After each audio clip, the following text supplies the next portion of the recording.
दोस्तों नमस्कार। बीते मंगलवार यानी 5 अप्रैल को गांव कमालपुर रोडान से 5 साल का जस संदिग्ध अवस्था में गायब हो गया है। इसके बाद बुधवार को जस का शव एक पशु बाड़े में मिला। इस हत्या के बाद पूरे गांव में सनसनी फैल गई थी कि मासूम की हत्या किसने की और क्यों की। अब भी लोगों के मन में ये चर्चा का विषय बना हुआ है। गुरुवार को भी पुलिस को इस केस में किसी तरह की सफलता नहीं मिल सकी। वहीं पुलिस ये दावा कर रही है कि जल्द ही हत्यारोपी को पकड़ लिया जाएगा। आपको बता दें कि जस नाम का 5 साल का बच्चा मंगलवार को गायब हो गया था। पुलिस को जब इसकी सूचना दी गई तो मंगलवार रात को गहन सर्च ऑपरेशन चलाया गया, लेकिन जस नहीं मिला। पुलिस ने जस को लेकर तलाशी शुरू की, लेकिन सफलता नहीं मिली। उसके बाद बुधवार को सुबह 5:30 बजे पशु बाड़े की छत पर जस का शव मिला।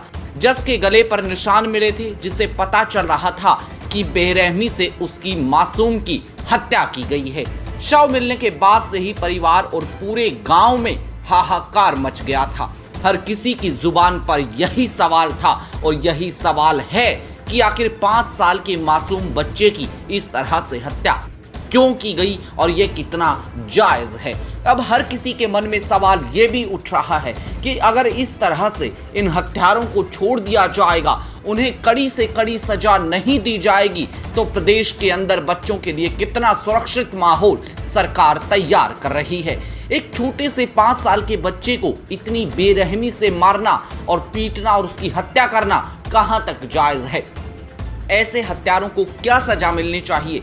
आप इसके बारे में क्या सोचते हैं? प्लीज हमें कमेंट करके जरूर बताएं और देश दुनिया की तमाम खबरों के लिए आप जुड़े रहें हमारे साथ। नमस्कार। देखिए, दिनांक 5 अप्रैल 2022 को कमालपुर रोडान गांव से हमें सूचना मिली थी कि एक 4 वर्षीय बच्चा गायब है।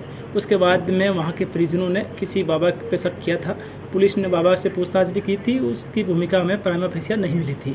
उसके बाद में परिजनों के बयान पे इंदिरी थाने में धारा 365 IPC के तहत हमने मुकदमा दर्ज किया था और गांव के आसपास में सर्च अभियान शुरू किया था।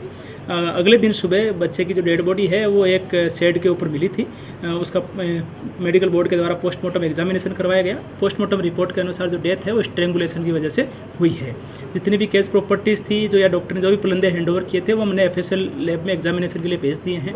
साथ ही जो व्यक्ति हमें संदिग्ध लग रहे हैं उनसे हम पूछताछ कर रहे हैं। हमें उम्मीद है कि जल्दी से ही हम इस मामले को तार्किक निष्कर्ष तक ले जा पाएंगे। सर, वैसे शुरुआती जांच में कुछ गाँव वाले तो आरोपी बता भी रहे हैं, नाम भी ले रहे हैं। तो देखिए, हमें लोगों के वहाँ से पूछताछ के आधार पर काफ़ी इनपुट मिले हैं। कुछ संदिग्धों से हमने पूछताछ की भी है और भी कर रहे हैं। और हम ये सुनिश्चित करेंगे कि ठोस तथ्यों के आधार पर और सबूतों के आधार पर जो भी व्यक्ति इसमें दोषी हो उसके खिलाफ कार्रवाई हो। तो उसके पड़ोसी बताया जा रहा है कि जो आरोपी, देखिए, अभी क्योंकि इन्वेस्टिगेशन प्रारंभिक चरण में है और जितने भी हमने भौतिक साक्ष्य जो मौके से उठाए हैं या जो भी लोगों की जो स्टेटमेंट्स है या जो भी हमारे पास में सर्कमस्टांशियल एविडेंस है उसके आधार पे जो भी संदिग्ध व्यक्ति हमें लग रहे हैं उनसे हम पूछताछ कर रहे हैं। साथ ही जो FSL से जो रिपोर्ट प्राप्त हो रही है उसके आधार पर और जो संदिग्ध हमें जो बता रहे हैं उसको हम आपस में कोरोबोरेट कर रहे हैं।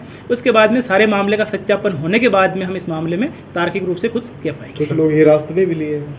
देखिए, लगातार हम जो भी संदिग्ध व्यक्ति लग रहे हैं या जो भी मामले की थोड़ी बहुत जानकारी रखते हैं उनसे हम लगातार पूछताछ कर रहे हैं। और जैसे ही एक बार मामला हम ये सुनिश्चित कर पाएंगे कि किसका क्या भूमिका थी और कितनी भूमिका थी और सबूतों के आधार पर हम चीज़ को कह पाएंगे। तो लगता है आज 5 दिन हो गए, 3 दिन हो गए डेड बॉडी में, तो उसमें कोई रंजिश का मामला सामने कोई आया? देखिए, हम इस मामले की अलग अलग एंगल से जाँच कर रहे हैं। जो परिवार के जो परिजन है वहाँ के जो मृतक के वो भी हमसे मिले थे और हमारे लगातार संपर्क में है। मैंने उनको आश्वासन भी दिया है कि हम ठोस तथ्यों के आधार पर और सबूतों के आधार पर इस मामले में जो निष्पक्षता से कार्रवाई सुनिश्चित करेंगे और जल्दी कार्रवाई सुनिश्चित करेंगे। तो कब तक संभावना है सर इस पर खुलासा होने की? देखिए, हम ये सुनिश्चित कर रहे हैं कि इस मामले में जल्दी से जल्दी फटाक से हो ताकि जो पीड़ित परिवार है उसको न्याय मिल सके।